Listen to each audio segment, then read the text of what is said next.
Hey everybody, I'm back again. I got a short one for you today. I came back from turkey hunting today.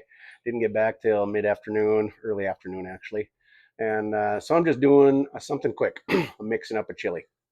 I made this chili recipe about 20 years ago, and it's been a fan favorite with all my family and friends. People have taken it to chili cook-offs, and it always gets People's Choice Award, but never with the judges. So anyway, I'm going to share it with you guys, but just not quantities. You'll see all the ingredients, but not the quantities. So anyway, we're going to cook this up, and we're going to try some chili. It's the wrong time of year for chili, but it's the only thing that it sounded good today. So I didn't have any luck turkey hunting. So hopefully next weekend, I'm going to try to get it on video for you guys and show you how I turkey hunt. I'm not very good at it, but I get one. So stick around. Here are all the ingredients that are going to go into this chili. We're going to start with a couple of bell peppers, 2 or 3. I throw some celery in, 3 large onions. It makes a pretty good pot. So I like chili beans, but I don't have any. So I'm going with the kidney beans and some black beans, a couple cans of each. We're going to throw some tomato paste in. I like some tequila in here. This is kind of a secret ingredient. That's why it's called chili tequila. We're also going to throw a little bit of chili powder, some black pepper, some W sauce, and the recipe calls for 5 or 6 fresh tomatoes. But I'm going to use this whole tomato that I canned up myself, and that should suffice. So I've also got some venison bologna that I'm going to cut up, some venison burger, and some pork sausage. This is all left over from turkey hunting this weekend that I didn't eat. We're going to combine it all into this 15-inch cast iron skillet so I can throw it on the smoker. I like to smoke it. We're going to smoke it for about 4 hours using some mesquite and hickory. I'm not going to give you guys quantities on this. We're just going to slap it all together and I'll pop in and out with updates. So stick around. Well, I thought I'd bring you back real quick because I missed a couple of ingredients. I throw about a 15-ounce can of baked beans in. I just happen to have some in the freezer. And a bunch of garlic, 4 or 5 cloves or whatever. And then I cut all the vegetables and stuff fairly large. I don't like tiny little ones. You don't want a sticky soup. You want something chunky. So they're a little bit thicker cut. Now, I'll see you back after it's all combined. Okay, all ingredients have been added except for the meat. I'm going to go get it on the smoker. We don't need a certain temp or anything like that. We just want to get some smoke on it. So I'm going to be using a strong mesquite mixture today. Just using some hickory to keep the mesquite lit. It doesn't burn as good. So, and then once it's on and simmering good, then I will fry all the meat up separately a little bit and add it after a little bit. So we'll see you in a little while. We got a nice fire going. And we got it up to a little simmer. Since this is a 15-inch pot, it's going to simmer along the side, so I've got to keep rotating it. So I'm going to give it a little stir now. Stir it up a little bit. And then I'm going to turn it 180 degrees, and I'll probably do that about every 20 minutes or so. The smoke is only going to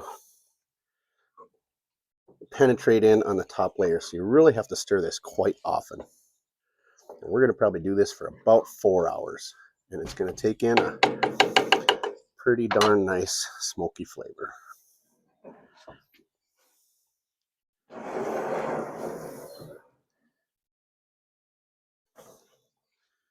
There we go. The meat is just about done. I'm going to get that put in here in about 5 minutes, and I'll see you back here after a while. It's going to be a full pot. Yep, she's a full pot of chili. She's just about overflowing right here. Got to be careful when I stir it, but it'll reduce down a little bit. This is going to be delicious. All right, we are just under 2 hours in. Between each stir, it's starting to dry out a little bit, which is fine. If it dries out too much, we can add a little bit of water or a little more tomato juice. but it's looking great. So we'll check back in a couple hours and give it a taste test.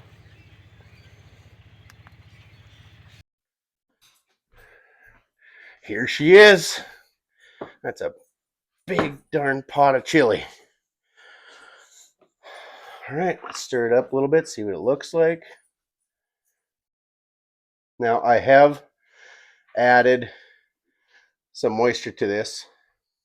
I like beer and tomato juice, so I had a couple of them this afternoon while this was cooking. And I think I probably put 1.5 beer and tomato juices in here to keep it moist. It evaporated quite a bit. But it looks great. You can see the large pieces of pepper in it. Oh, I'm excited. Let's try and give it a shot here. It's going to be hot as hell.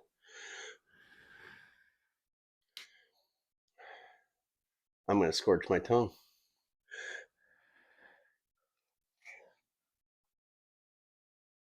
Mmm. Oh my goodness. The chunks of pepper and the large chunks of meat, the tequila really adds some flavor. That is fantastic. Great. A little smoky. I'm surprised that it didn't add more of a smoke flavor to it. But the peppers and the celery and the onions still have a crunch to them. It just simmered out there. That's fantastic. So anyway, here is my recipe. I came up with this recipe about 20 years ago, and I've been cooking it forever. My family and friends have used it for chili cook-offs. It's done great, other than Judge's. I've modified it a little bit since then, but this is a great recipe. Now, I never did give you any quantities on any of the ingredients. I did leave out one ingredient. That doesn't matter too much, but I at least gave you what's in it. But it is a fantastic recipe. So good. I did not put any hot peppers in it. You can put hot peppers in it if you want to spice it up. I typically do, but I didn't this time. It's just a great recipe. And one of the best things about it, it's fantastic cold or as a chip dip. So try this recipe out. Maneuver some of the quantities of recipe or ingredients around and check it out. So if you like this, stay tuned. I got some more videos coming up, but please like, please subscribe, share with all your friends, and come back soon.